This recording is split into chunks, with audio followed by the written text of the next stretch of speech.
All right, happy Sabbath, everybody. Today is July 29, 2023.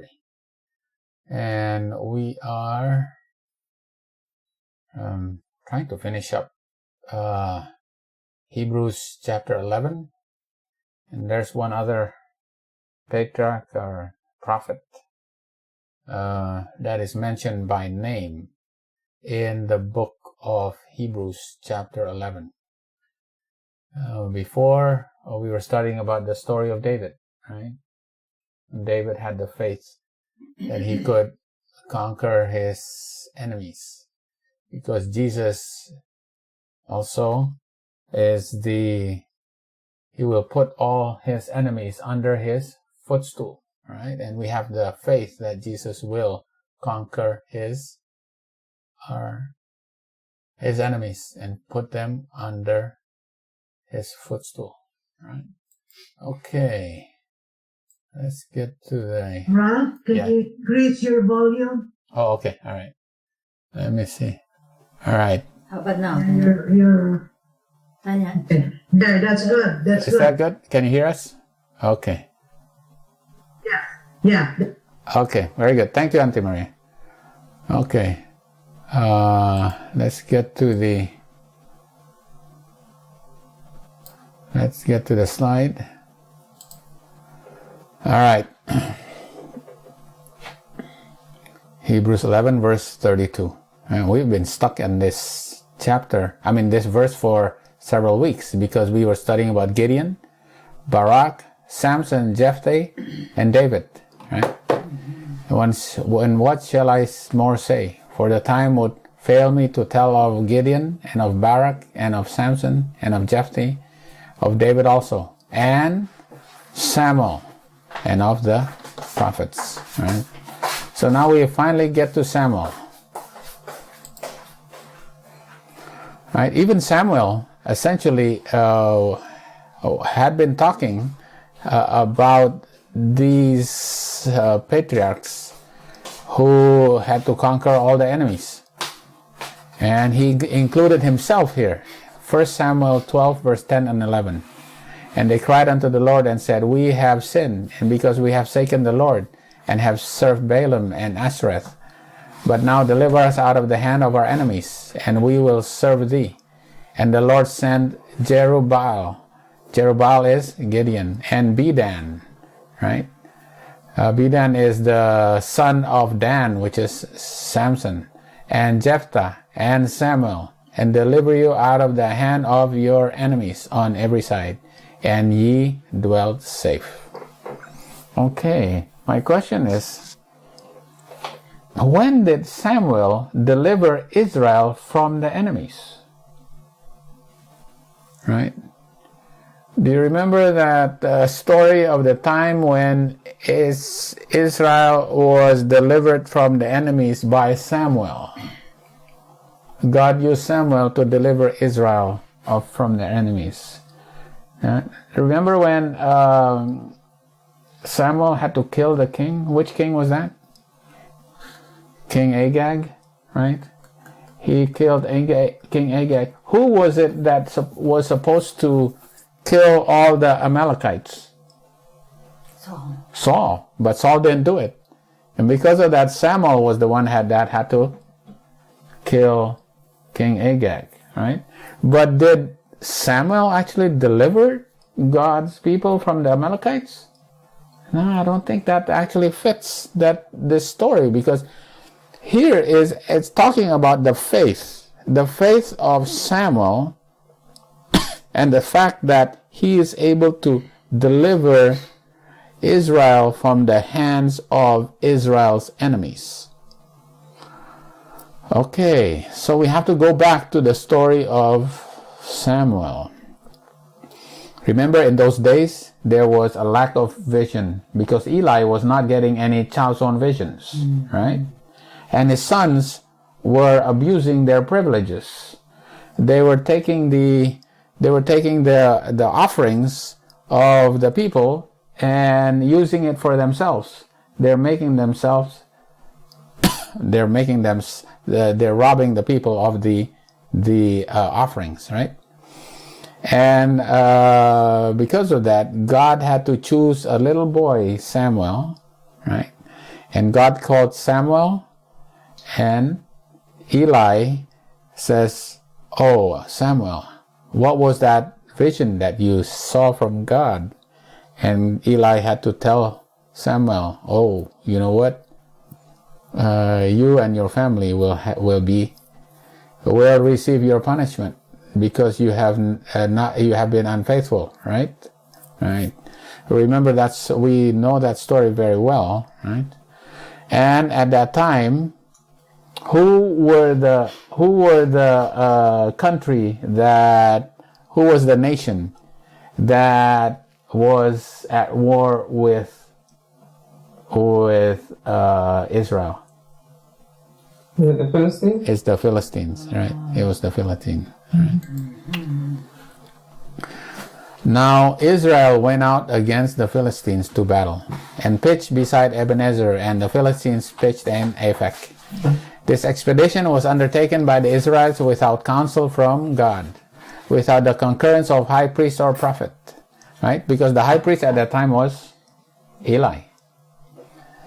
And the Philistines put themselves in array against Israel, and when they joined battle, Israel was smitten before the Philistines. Oh, Israel lost. And they slew of the army in the field about 4,000 men. As the shattered and disheartened force returned to their encampment, the elders of Israel said, "Wherefore has the Lord smitten us today before the Philistines?" The nation was ripe for the judgments of God, yet they did not see that their own sins had been the cause of this terrible disaster. And they said, "Let us fetch the ark of the covenant of the Lord out of Shiloh unto us." They said, "Oh, you know what? We're losing. We just lost against the Philistines. Why don't we get the ark of the covenant, and so that we can go to battle with this ark, and then we can overcome the Philistines. It may save us out of the hands of our enemies." And the Lord had given no command or permission that the ark should come into the army. Yet the Israelites felt confident that victory would be theirs, and uttered a great shout when it was borne into the camp by who? Who took the ark? The sons of Eli, Hophni and Phinehas, right? Yeah. But God was not in that plan, right? They actually did it because they thought they could win the war against the Philistines, right? The Philistines look upon the ark as the God of Israel. All the mighty works that Jehovah had wrought for his people were attributed to its power. As they heard the shouts of joy at its approach, they said, "What meaneth the noise of this great shout in the camp of the Hebrews?" And they understood that the ark of the Lord was come into the camp. And the Philistines were afraid, for they said, "God has come into the camp." And they said, "Woe unto us, for there hath not been such a thing heretofore.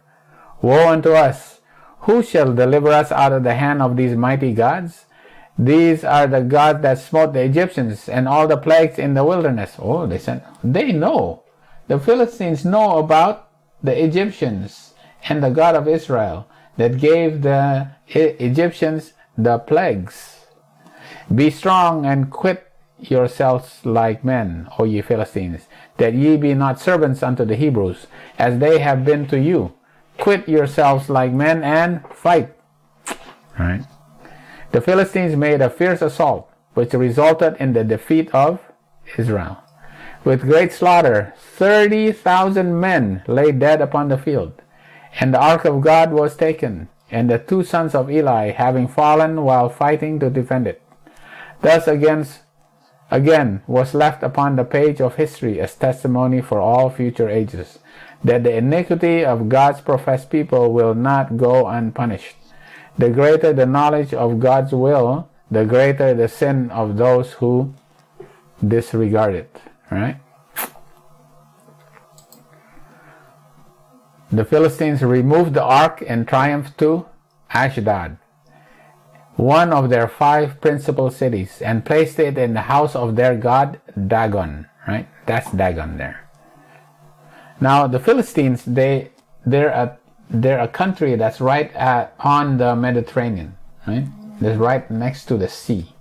So they worship Dagon, which is a fish god, right? They imagined that the power which had hitherto attended the ark would be theirs, and that this, united with the power of Dagon, would rather render them invincible. But upon entering the temple on the following day, what happened? They beheld a sight which filled them with consternation. Dagon had fallen upon his face to the earth before the ark of Jehovah. The priests reverently lifted the idol and restored it to its place. But the next morning they found it strangely mutilated, again lying upon the earth before the ark. The upper part of this idol was like that of a man, and the lower part was in the likeness of a fish. Now every part that resembled the human form had been cut off, and only the body of the fish remained. Priests and people were horror-struck. They looked upon this mysterious event as an evil omen, foreboding destruction to themselves, and an idols before the God of the Hebrews. They now removed the ark from their temple and placed it in a building by itself, right? So, in front of the ark, what happened? Dagon keep falling down, and it was be broken. So they said, oh, this is not good, right? We got to separate this, our God, from this ark, right? To ward off or to remove a plague, it was anciently the custom among the heathen, right? Let's see, right? I think I passed this. All right, sorry, I passed one. Right. But the hand of the Lord was heavy upon them of Ashdod, and he destroyed them and smote them with emerods. Okay, what's emerods? Right, before that, let's read this word. And they were struck with emerods, even Ashdod and the coast thereof. And when the men of Ashdod saw it was so, they said, the ark of God of Israel shall not abide with us, for his hand is sore upon us, and upon Dagon our God. They sent therefore and gathered all the lords of the Philistines unto them, and said, what shall we do with the ark of God of Israel? And they answered, let the ark of God of Israel be carried about unto Gath. So they said, take it away, put it in Gath.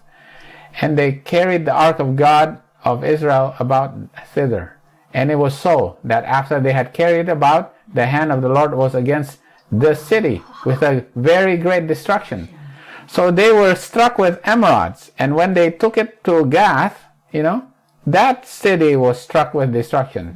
And he smote the men of the city, both small and great, and they had what? Emerods in their secret parts. What's emerods in their secret parts? What's emerods in their secret parts? Therefore they sent the ark of God to Ekron. So they get, okay, let's send it to Gath. But these people were struck with emerods in their secret parts. And it came to pass, as the ark of God came to Ekron, the Ekronites cried out, saying, they have brought about the ark of God to Israel to slay us and our people. So they sent and gathered all the lords of the Philistines and said, send away the ark of God of Israel, and let it go again to his own place, that it slay us not and our people. For there was a deadly destruction throughout all the city. The hand of God was very heavy there. And the men that died were smitten with emerods, and the cry of the city went up to heaven. So they were struck with emerods in their secret parts. Wherever this ark went, that city or the people were struck with emerods in their secret parts. Okay, what is emerods in their secret parts? Anybody remember what is emerods? Boils, tumors, hemorrhoids. No, it's actually not hemorrhoids. It's actually it's more specific than boils or tumors. It's actually lymphadenopathy. It's buboes. It's buboes. And these buboes are in their inguinal areas. Yeah, it's bangkak. It becomes very big, right? It's buboes in their inguinal. It's lymph. It's swelling. It's lymphadenopathy of the inguinal lymphadenopathy, right? Okay, all right.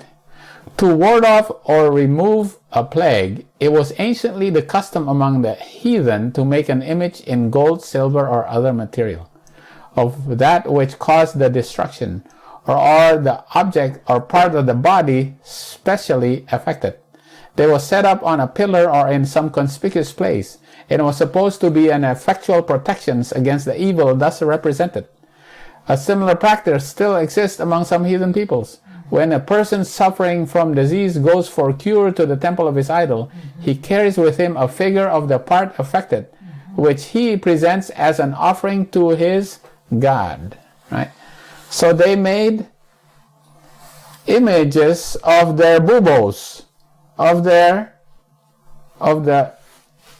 private parts, right there in the inguinal area, right in your thighs, right? You have very large lymph glands. They're large, big glands. All right? Okay. And you know what? The Philistines knew how they got these buboes. How did they get these buboes? Where did this bubo, how did they get this infection? It's an infection. How did they get this infection? From mice, right? And the ark of the Lord was in the country of the Philistines 7 months. And the Philistines called for the priests and the diviners, saying, "What shall we do to the ark of the Lord? Tell us wherewith we shall send it to his place." And they said, "If we send away the ark of God of Israel, send it not empty, but in any wise return him a trespass offering. And then ye shall be healed, and it shall be known to you why his hand is not removed from you." Then said they, "What shall be the trespass offering?" Okay, what kind of offering shall we give? They answered, 5 golden emerods. You make emerods, right? You make like this glands, right? And what else? 5 golden mice, according to the number of the lords of the Philistines. For 1 plague was on you all and on your lords. Wherefore ye shall make images of your emerods and images of your mice that mar the land, and shall give glory unto the God of Israel. Peradventure he will lighten his hand from off you, and from off your gods, and from off your land. Wherefore then do you harden your hearts, as the Egyptians and Pharaoh hardened their hearts. Right? So they said, this is the kind of diseases that the Egyptians had when they were struck with plagues. Even the Philistines know it. And the infection that causes emerods, which is enlarged lymph glands of their private parts, which is inguinal lymph glands, swelling, comes from what vector? What's the animal that carries this and causes infection? Mice. It's from mice. Okay, so what infection was it that the mice gave the Philistines? Bubonic plague. It's actually bubonic plague. It was actually bubonic plague. Right? The Bible basically tells that the bubonic plague hit the Philistines. And the Philistines know that mice carries bubonic plague. And they get these buboes because of the mice. Right? Yeah. Okay. Wow, this is pretty amazing. We've done this a long time ago, right? Well, we'll do this over again, right? In Deuteronomy 28, right? If you do not follow God, the Lord shall smite thee with a consumption. What's consumption? You will become wasted, right? You become very thin. Yes. And with a fever, when inflammation and extreme burning, with high fever, and with a sword and a blasting, with mildew, and pursue this until thou perish. And the heaven that is over thy head shall be brass, and the earth that is under thee shall be iron. And the Lord shall make thee rain out of the land powder and dust. You know, remember Moses threw up ashes into the air, and it became lice, right? And these caused consumption, fever, inflammation, burning among the Egyptians, right? And what else? Verse 28, 27, and 35. And thy carcass shall be meat unto all fowls of the air, and unto the beasts of the earth, and no man shall fray them away. And the Lord will smite thee with the botch of Egypt. Wow. What is the botch of Egypt? Right? That's the botch of Egypt, like an ulcer, right? And with emerods. What is emerods? The buboes. This is the buboes. Is the swelling near the private parts, in the secret parts.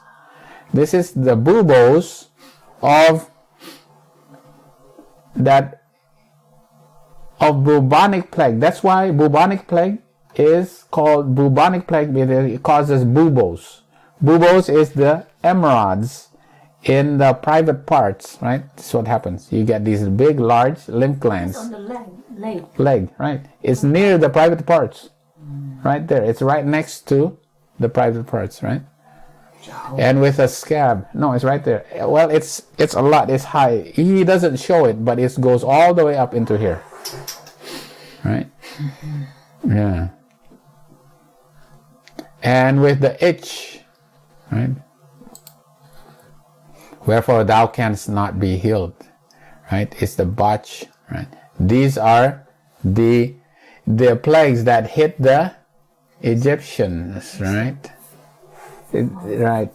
Because even the Philistines when they got this, they says this is the plague that also hit the Egyptians, right?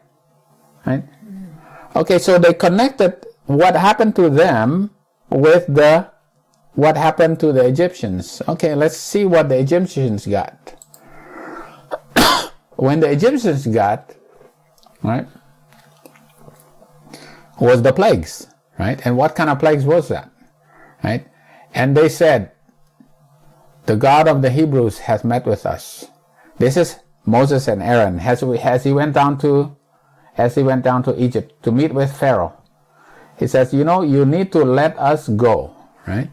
The God of the Hebrews has met with us. Let us go, we pray thee, 3 days' journey into the desert, and sacrifice unto the Lord our God, lest he fall upon us with pestilence or with the sword. Otherwise, we will get the pestilence and the sword. This is the first time in the Bible that the word pestilence is actually mentioned. Pestilence. And pestilence in the Hebrew word is the bear. Okay? The bear. Right? And the bear in Exodus 9 is mentioned again as one of the plagues. And which plague was it? Behold, the hand of the Lord is upon the cattle and hit the animals, right? Which is in the field, upon the horses, upon the asses, and upon the camels, upon the oxen and the sheep. There shall be a grievous murrain, right? Murrain. Murrain is the bear. The bear is called pestilence and is called murrain. Okay. Murrain actually comes from the word maureen or mori or mortal, to die. Murrain comes from death, right? Okay, what about pestilence? Pestilence comes from pestis or plague. Pestis is plague, pestis. And murrain means death, right? Right. And which plague was it that hit the animals? 1, 2, 3, 4, 5. The fifth plague, right? It's the fifth plague that hit the animals, right? The pestilence comes from diseases that hit animals, right? Remember, what animal gave the people emerods in the Philippines? It was the mice. It's the diseases that was carried by mice, right? It was the diseases of the animals. And this is how they put it together. It's the diseases of animals that you are going to get because you do not keep God's law. All right? And we know it's about the bubonic plague, right? Hit Europe and Asia, right? Hit Europe and Asia. The Black Death was called the bubonic plague because the bubonic plague hit, the biggest part is it hit the buboes, right? Big buboes, right? Why does it cause buboes first? Because it came from the fleas of the mice. Mice have fleas, and the fleas bite people. And where do they bite? The legs. So when the legs get bitten, the infection travels up into the glands, right there in the groin, right? It travels up. So first it causes large buboes, right? And we know the history of it. That's written down, even from the Greeks have written down the history of what happened, right? And the first bubonic plague happened during the time of the Justinian. The first bubonic plague happened in the time of Justinian and the Byzantine Empire, all right? It was the first, right? All the people were dying. It was such a big stench that the people that had to walk around it, the doctors that had to go and take the people, take the people from their places, right? They had to wear this mask, and they put a beak in front of it. And then in that beak, they put spices, right? So that they don't have to smell the stench. It was smelled so bad in the city because all the dead people, right? They had to use this mask, and in that mask there's this place where they will put the spices in, right? They walked around together, the people, and it was carried by mice, right? The bubonic plague. All right, okay, a little bit of history, right? Right. What was this? It was called a plague because they said it is because we have sinned. And what sins have they actually committed? Well, they don't know what sins they've committed, but we know what sins they committed, right? What sins did they commit such that they actually have to suffer the bubonic plague? All right, what sins? Okay, remember the Roman Empire. This is a big one. This is a little bit of history again. The Roman Empire, right? Constantine decides that he should baptize everybody. Everybody got baptized all at one time in 312, right? And then they make a Sunday law, right? And when they made a Sunday law, afterwards, at the Council of Nicaea, right? The Council of Nicaea, they decided that, Jesus is co-substantial with the Father, right? At the Council of Nicaea. And because of the things that they made, a Sunday law, and they rejected Jesus, right? They were hit by the trumpets, and the four trumpets, right? The four trumpets were the Goths, the Vandals, the Huns, and the Heruli, right? It hit the 10 toes, right? So they made a league between Justinian and Pope John II, right? He was made the corrector of heretics, right? Because the Heruli, the Vandals, and the Ostrogoths were attacking them, right? And because of this, Justinian said, Pope John II, you become the corrector of heretics. You need to pluck out these Heruli, Vandals, and Ostrogoths. And that's why the 3 horns were plucked out, right? 3 horns were plucked out, okay? All right. And what happens after the 3 horns were plucked out? Right? They made a league.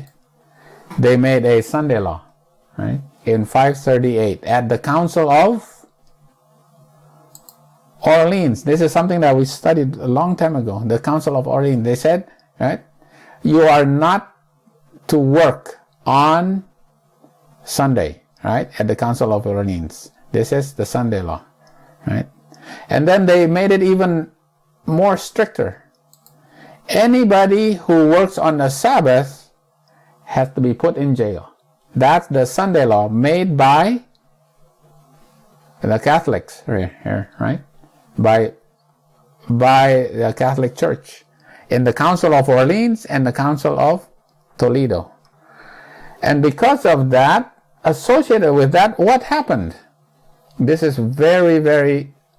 this is quite amazing if you look at the whole history.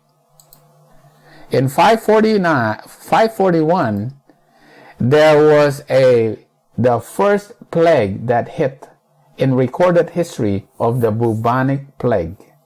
The bubonic plague happened during the time of Justinian in 541. Because at that time, what did they do? They made a Sunday law. It was the sin that they actually did. The Sunday laws was on 538 and 589, right? And during that time, the first bubonic plague that came with the rats, right, came upon the Byzantine Empire, right? Yeah.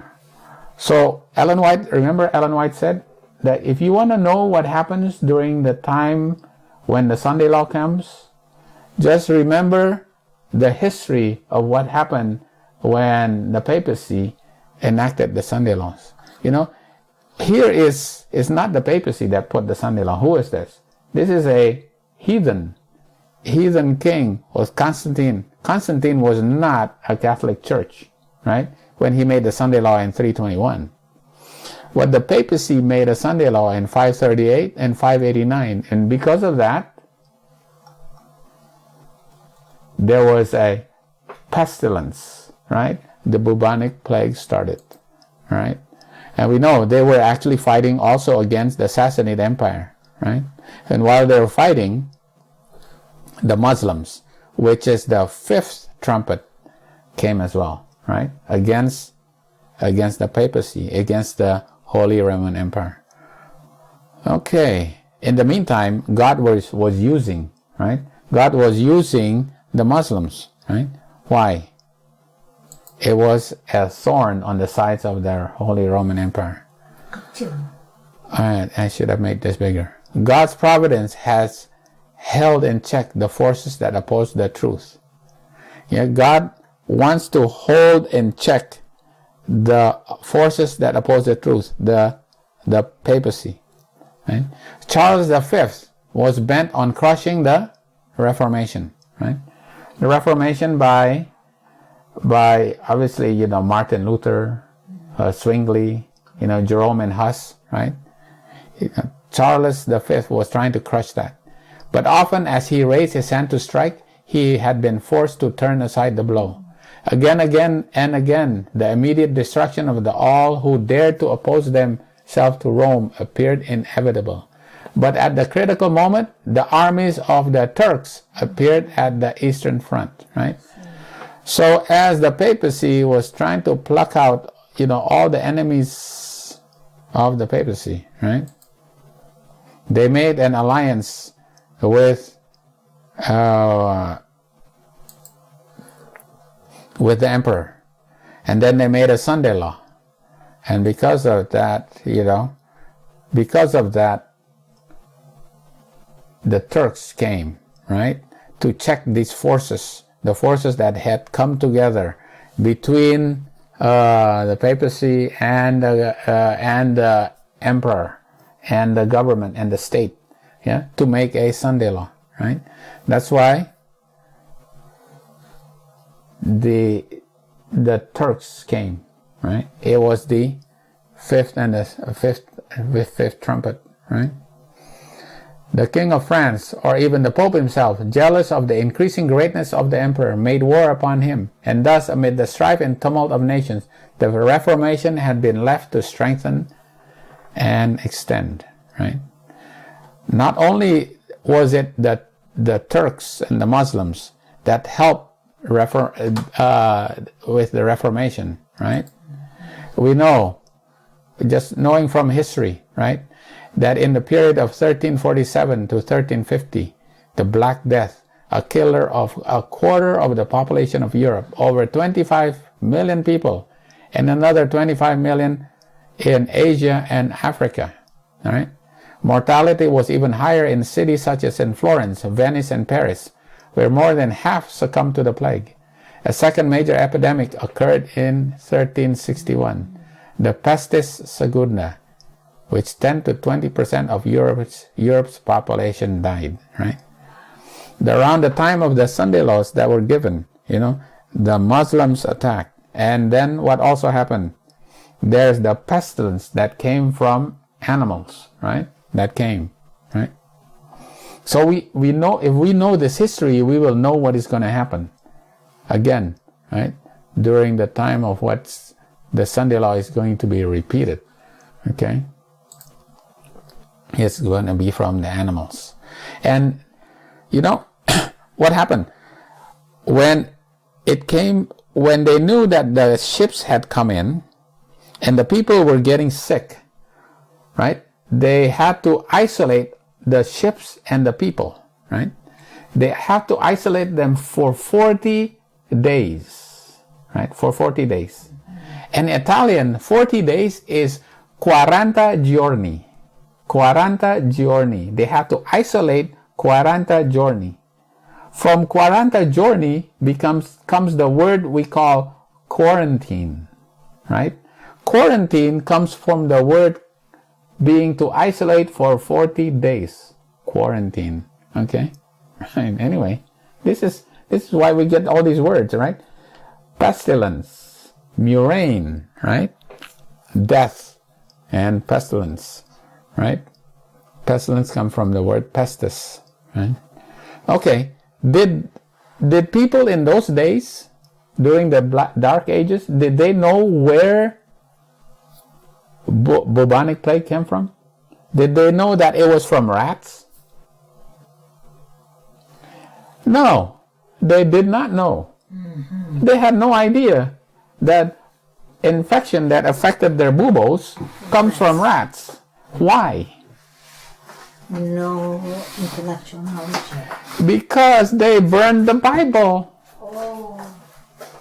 In the Bible, it's already said in the book of 1 Samuel that even the Philistines knew that their buboes came from diseases that comes from rats. It's already in the Bible.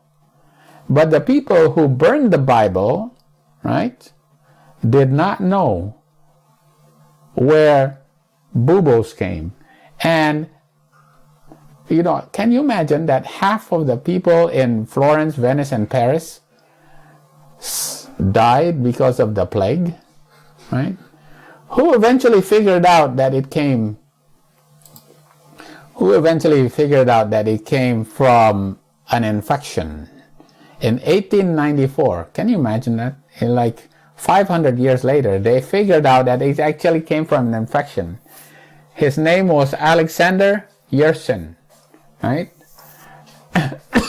Initially, they want to call it Pastorella pestis. But then they said, well, since you're the one that actually figured out that it comes from a germ it's a germ that causes this, we'll call it Yersinia for him. His name is Yersin. They call it Yersinia pestis. All right? Yersinia pestis. It causes the buboes. And, look at what happened to the digits of these people. It becomes black. They become necrotic, right? And that's why it's called the Black Death. The bubonic plague is called the Black Death because all the people who are dying, look at what happened to their fingers. They become black. Yeah. Here's the buboes, the bubonic plague. It's called the Black Death because it causes them to be black. right? Only in 1898 that they figured out that the vector, what carries it, the bubonic plague, is carried by the rat that has the fleas, and then goes to the person. Because Paul Louis Simond, right? Obviously he's a French guy. He looks, wherever he goes, he sees all these rats dying, right? When he looks at these rats, they are filled with fleas. I mean, they're just teeming with fleas, right? And then, sorry, afterwards, he will see the people dying with buboes, right? And then when they see these people, they have a lot of fleas on their legs, right? A lot of fleas that come from the rats, right? So they said, okay, it has to be that this germ is carried by the rat. The flea bites the rat, takes the blood, right? And when the rat dies, the flea goes to humans, and then bites the human, and then that germ goes into the human, right? They figured out that the vector is from the rat flea, right? And then it goes to the human. Because your sin, he actually took a needle and he punctured one of those buboes, right? And he put it under a microscope, and he could see those germs. It's a gram-negative. It's a gram-negative bacilli, right? All right. Anyway, this is pretty amazing, right? It was because they burned the Bible that they did not know that the vector comes from rats. And it's already in the Bible, right? The buboes of the Philistines. The Philistines, even in those days, already knew that it comes from rats. And Samuel spake unto all the house of Israel, saying, If you do return unto the Lord with all your hearts, then put away the strange gods and Ashtoreth from among you. See, even as the ark was returned to them, they still served Baal and Ashtoreth.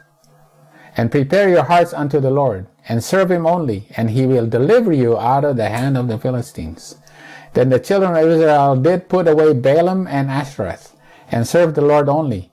And Samuel said, Gather all Israel to Mizpeh, and I will pray unto you and pray for you unto the Lord. And they gathered together in Mizpeh, and drew water, and poured it out before the Lord, and fasted on that day, and said there, We have sinned against the Lord. And Samuel judged the children of Israel in Mizpeh.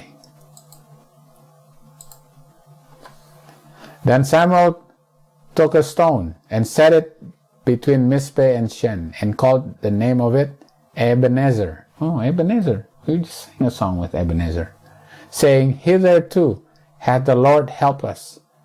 So the Philistines were subdued, and they came no more into the coast of Israel. And the hand of the Lord was against the Philistines all the days of Samuel. And the cities which the Philistines had taken from Israel were restored to Israel, from Ekron even unto Gath.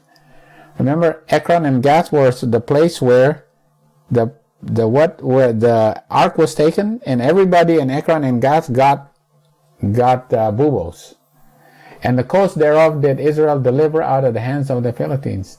And there was peace between Israel and the Amorites. And Samuel judged Israel all the days of his life. Well, this is not finished. The story is not finished yet, right? With the cooperation of the heads of the tribes, a large assembly was gathered at Mizpeh. Here a solemn fast was held. With deep humiliation, the people confessed their sins, and as an evidence of their determination to obey the instructions they had heard, they invested Samuel with the authority of judge. Right? The Philistines interpreted this gathering to be a council of war, and with a strong force they set out to disperse the Israelites before their plans could be matured.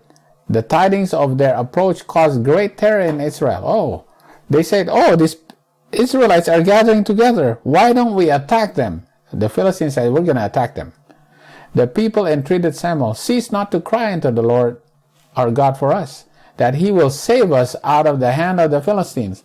Oh no, they are coming against us. Samuel, please save us from the hand of the Philistines. While Samuel was in the act of presenting a lamb as a burnt offering, the Philistines draw near for battle. Then the mighty one who had descended upon Sinai amid fire and smoke and thunder, who had parted the Red Sea and made a way through Jordan for the children of Israel, again manifested his power. A terrible storm burst upon the advancing host. A storm came upon them, and the earth was strewn with the dead bodies of the mighty warriors. Right? So God worked. Samuel was giving a burnt offering, and God actually brought a storm. Right? Killed all the, the advancing army. The Israelites had stood silent in awe, trembling with hope and fear. When they beheld the slaughter of their enemies, they knew that God had accepted their repentance. Though unprepared for battle, they seized the weapons of the slaughtered Philistines and pursued the fleeing host to Bethkar.